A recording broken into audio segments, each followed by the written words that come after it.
भाडे करू ना म्हणावं, घरात अण्णा आहेत हे ध्यानात ठेवा. काय तिला झालेला त्रास त्यांना कळला ना तर त्यांना त्रास होईल. आणि हे मला चालणार नाही सांगून ठेवतोय.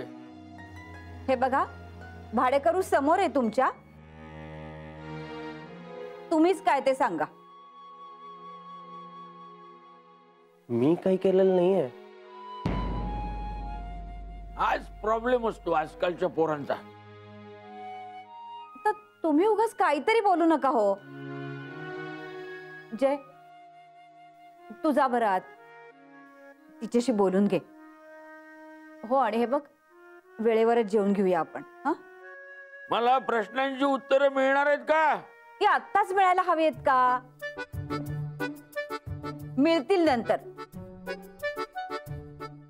ओ भाडेकरू, तुम्ही आता जाताय का?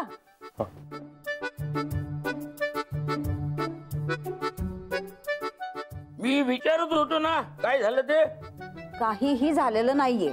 अगं रडून डोळे सुजले होते तिथे, तू स्वतः बघितलंस. अहो, नंतर सांगेल ती. आणि ते सुद्धा त्यांना सांगायचं असेल तर. ते त्यांचं आयुष्य आहे. नाही पण ही अशी वेळ येतेच कशी? जयमुळे आलेली नाहीये ही वेळ. हे तुला कसं माहित? नाही म्हणजे तुझ्या बोलण्यावर विश्वास आहे माझा, पण तो भाडेकरू. माझा त्याच्यावर विश्वास आहे.